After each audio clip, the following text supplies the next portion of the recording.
নমস্কার, welcome back to our new video. আশা করছি তোমরা সবাই খুব ভালো আছো, সুস্থ আছো এবং সাবধানে আছো। আমরাও খুব ভালো আছি। সবাইকেই সবার প্রথমে জানাই শুভ দীপাবলির প্রীতি, শুভেচ্ছা এবং অভিনন্দন। সবাই খুব মজা করে আনন্দের সাথে দীপাবলি কাটাও। ঠিক যেভাবে দুর্গা পুজোটা কাটালে সেইভাবেই কাটাও। সাবধানতার সাথে প্রত্যেকে বাজি ফাটাও, যেন তোমাদেরও কারোর ক্ষতি না হয়, আর তোমাদের বাজি ফাটানোর জন্য যেন অন্য কারোরও ক্ষতি না হয়।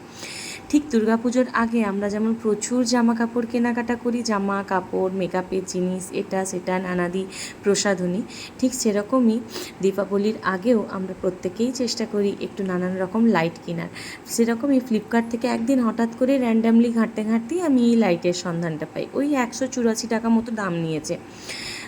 তো লাইটটা এত সুন্দর, এটার না একটা সেন্সার আছে, অনেকগুলো কালারের আছে, হোয়াইট আছে, ওয়ার্ম হোয়াইট আছে, ইয়েলো আছে, পিঙ্ক আছে, গ্রিন আছে। আমি এই ওয়ার্ম হোয়াইট কালারটা নিয়েছি। এটার এই যে মাঝখানে গোল ফুটকিটা দেখছো, ওটা হচ্ছে সেন্সার।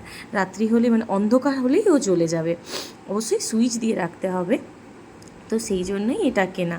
এটা হয়তো প্রথমবার আমি সুইচটা দিয়ে মানে খুলেই জাস্ট সুইচটা দিয়েছি বলে হয়তো জ্বলেছিল, কিন্তু তারপর থেকে না কখনোই জ্বলে না। দিনের বেলায় আমি দেখেছি, বা আলো থাকলে ঘরে, ঠিক যখন পুরো ঘরটা অন্ধকার হয় তখনই জ্বলে ওঠে। তো এই দেখেই আমি একটা নিয়েছি। আমাদের একটা নাইট ল্যাম্পের দরকারও ছিল। তো চলো, এই ছোট্ট ভিডিওটা এই পর্যন্তই রাখছি। যদি কিছু ভালো লাগে তাহলে অবশ্যই আমাকে কমেন্ট সেকশানে কমেন্ট করো। আর যদি কারোর এই প্রোডাক্টটার লিঙ্ক লাগে তাহলে আমাকে একটু লিঙ্ক বলে কমেন্ট সেকশানে কমেন্ট করো, আমি নিশ্চয়ই দিব। ভালো থাকবে, সুস্থ থাকবে, সাবধানে থাকবে। টাটা।